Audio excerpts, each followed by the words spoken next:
আসসালামু আলাইকুম। এখন দেখবেন সংবাদ শিরোনাম। প্রচলিত পদ্ধতির সংস্কার চাইলেও গণভোট সম্পর্কে জানে না বেশিরভাগ মানুষ।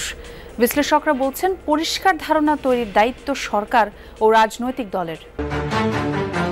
সাগরে মাছ ধরতে গিয়ে ভারতে আটক 29 জেলের বাড়ি মহেশখালী। উদ্বিগ্ন পরিবারের দিন কাটছে অনাহারে অর্থাহারে। দ্রুত ফিরিয়ে আনার আশ্বাস প্রশাসনের। কেবল বদলিতেই দুর্নীতি থেকে দায় মুক্তি পেলেন ময়মনসিংহ জেলা পরিষদের প্রধান নির্বাহী কর্মকর্তা কবির হোসেন। সিন্ডিকেট ভাঙতে কঠোর ব্যবস্থার তাগিদ।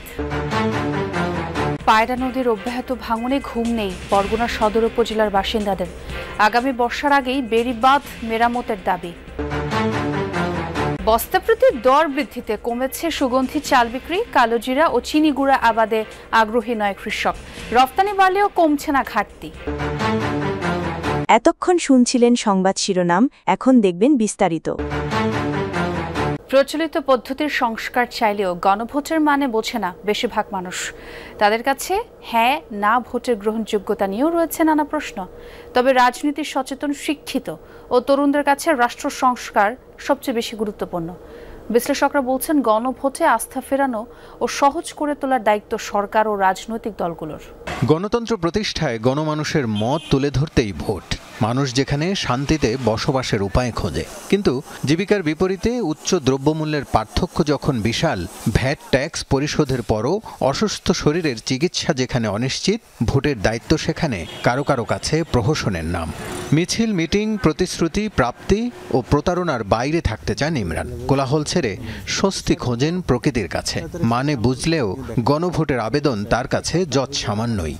ইলেকশন করলেই কি পরিবর্তন আনতে পারবো? সাধারণ মানুষের হাতে, ছাত্র হাতে, কত মানুষের হাতে গেল দেশ। চলতেছে তো, এখনও তো চলতেছে, ওইভাবেই চলে।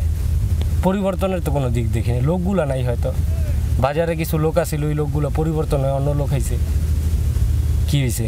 আমার কি উন্নত হয়েছে? চায়ের কাপে ভোটের ঝড় ওঠে প্রতিনিয়ত।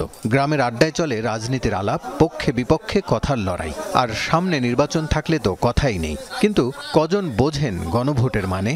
গণভোটে 4টি প্রশ্ন রাখা হবে: তত্ত্বাবধায়ক সরকার গঠন, উচ্চকক্ষে পিআর, বিরোধী দল থেকে ডেপুটি স্পিকার ও জুলাই সনদে ঐকমত্যের সুপারিশ বাস্তবায়নের পক্ষে বিপক্ষে হ্যাঁ না ভোট দিবে জনগণ। সে আলোকে বাস্তবায়িত হবে বহুল প্রত্যাশিত রাষ্ট্র সংস্কার। নির্দলীয় তত্ত্বাবধায়ক সরকার ব্যবস্থা ফেরাতে আপিলের রায় আজ। রায় দেবেন সর্বোচ্চ আদালত। এই রায়ে জানা যাবে 14 বছর আগে বাতিল ঘোষণা করা নির্দলীয় তত্ত্বাবধায়ক সরকার ব্যবস্থা আদৌ ফিরছে কি না, ফিরলেও কি আঙ্গিকে ফিরবে, আর কবে থেকে ফিরবে। গত 11 নভেম্বর শুনানি শেষ হলে আজ রায় ঘোষণার জন্য দিন নির্ধারণ করেছিলেন প্রধান বিচারপতি সৈয়দ রেফাত আহমেদের নেতৃত্বাধীন 7 বিচারপতি পূর্ণাঙ্গ আপিল বেঞ্চ। বহুল আলোচিত এই আপিলে বিএনপির পক্ষে শুনানি করেন সিনিয়র আইনজীবী জয়নুল আবেদিন ও ব্যারিস্টার রুহুল কুদ্দুস কাজল। জামায়াতের পক্ষে শুনানি করেন আইনজীবী মোহাম্মদ শিশির মনির। 5 বিশিষ্ট নাগরিকের পক্ষে আপিল শুনানি করেন সিনিয়র আইনজীবী শরীফ ভুইয়া। আর রাষ্ট্রপক্ষে শুনানি করেন অ্যাটর্নি জেনারেল মোহাম্মদ আসাদুজ্জামান। টানা 10 কর্মদিবস শুনানি হয়। আপিলকারী ও রাষ্ট্রপক্ষ শুনানিতে বলেন, দেশের গণতন্ত্রের জন্য আবারও তত্ত্বাবধায়ক সরকার ব্যবস্থা ফেরা উচিত। এই সরকার ব্যবস্থা বাতিলের পরই দেশে রাজনৈতিক সংকট তৈরি হয়। শেরপুরের ঝিনাইগাতি উপজেলায় গ্রামীণ ব্যাংকের হাতীবান্ধা শাখায় আগুন দিয়েছে দুর্বৃত্তরা। পুলিশ ও স্থানীয়রা জানায়, কয়েকজন দুর্বৃত্ত মুখ থেকে পেট্রোল দিয়ে গ্রামীণ ব্যাংকের সাইনবোর্ডে আগুন ধরিয়ে দেয়, তবে তাৎক্ষণিকভাবে আগুন নিভিয়ে ফেলায়। কোনো ক্ষয়ক্ষতির ঘটনা ঘটেনি।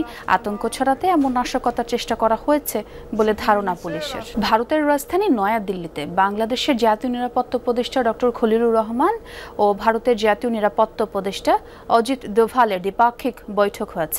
বুধবার সকাল 11টায় এই বৈঠক অনুষ্ঠিত হয়। বৈঠকে কলম্বো সিকিউরিটি কনক্লেভ CSCর কার্যক্রম ও গুরুত্বপূর্ণ দ্বিপাক্ষিক বিষয় নিয়ে আলোচনা হয়। এ সময় নিরাপত্তা উপদেষ্টা সুবিধাজনক সময়ে বাংলাদেশ সফরের জন্য ভারতের জাতীয় নিরাপত্তা উপদেষ্টা অজিত দোভালকে আমন্ত্রণ জানান। গত বছরের আগস্টে ডক্টর মোহাম্মদ ইউনূসের নেতৃত্বে অন্তর্বর্তী সরকার দায়িত্ব নেওয়ার পর এটি দ্বিতীয় কোন উপদেষ্টার দিল্লি সফর।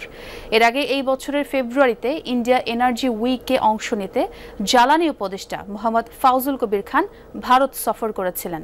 সাগরে মাছ ধরতে গিয়ে ভারতে আটক ২৯ মাছি মাল্লার সবার বাড়ি কক্সবাজারের মহেশখালী।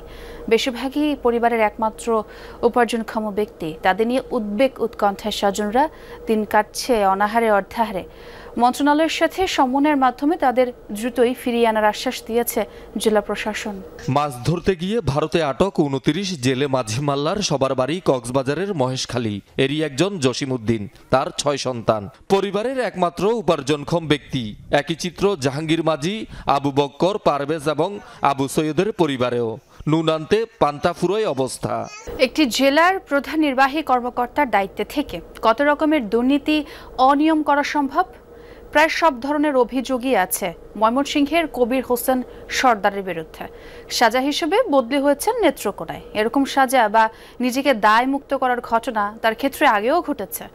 বারবার দুর্নীতি, অনিয়মের অভিযোগের মুখে নিজেকে নতুন করে হাজির করেছেন, বদলি বা দায়িত্ব বদল করে। বিশ্লেষকের মতে শুধু বদলি নয়, দরকার আইনের কঠোর প্রয়োগ। পেছনে কাজ করা অপ্রতিরোধ্য সিন্ডিকেট ভাঙতে হবে সবার আগে। প্রকৃতিতে শীতের আগমনী বার্তা। প্রতি শীতে অসহায়দের কম্বল দেয় সরকার। গেলবার ময়মনসিংহ জেলা পরিষদও ১২,০০০ কম্বল বিতরণ করে।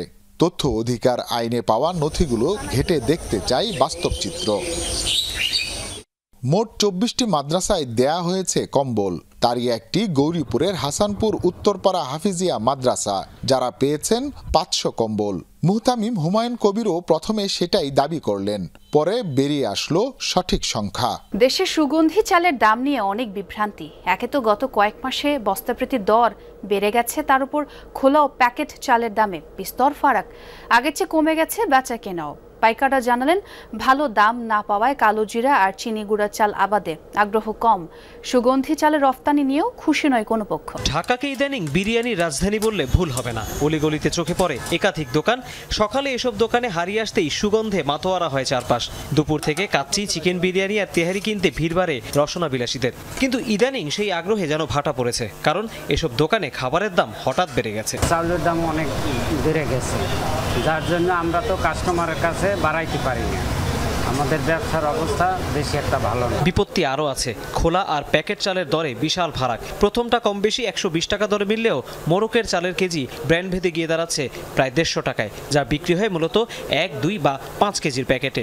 অভিযোগ আছে, বাজার থেকে সাধারণ পোলাও চাল কিনে নিজেরাই প্যাকেটজাত করে কর্পোরেট বেনিয়ারা। কিন্তু এই অভিযোগ কি সঠিক? পায়রা নদীর অব্যাহত ভাঙনে দিশেহারা উপকূলীয় বরগুনা নদী পাড়ের বাসিন্দারা। এর মধ্যে বিভিন্ন স্থান থেকে বিলীন হয়েছে বেড়ি বাঁধ। ঝুঁকিপূর্ণ আরও ৮ থেকে ১০টি পয়েন্ট। নদী ভাঙন রোধে সরকার দ্রুত পদক্ষেপ না নিলে সর্বস্ব হারানোর আশঙ্কা বাসিন্দাদের। অগ্রাণের পায়রা নদী এখন অনেকটাই শান্ত। বর্ষার থই থই পানি কমে এসেছে। আগ্রাসী ঢেউ আর আছড়ে পড়ছে না পারে। ভাঙনও থেমে গেছে, তবে পাড়ের বাসিন্দাদের আতঙ্ক কাটেনি। বঙ্গোপসাগরের মোহনা সংলগ্ন বরগুনা সদর উপজেলার ছোট বালিয়াতলী গ্রামের ষাটোর্ধ্ব নুরুল ইসলাম হাওলাদার চোখের সামনে দেখেছেন কয়েক দফা ভাঙন। নদীতে তলিয়ে গেছে বসতভিটা, কৃষিজমি। গরু বাছুর, মাছের ঘের হারিয়ে বেড়িবাঁধের পাশে এক ঝুপড়িতে ঠাঁই নিয়েছেন বাবুল রুনু দম্পতি। সন্তানদের নিয়ে ভাঙন আতঙ্কে কোনো রকমে কাটে রাত।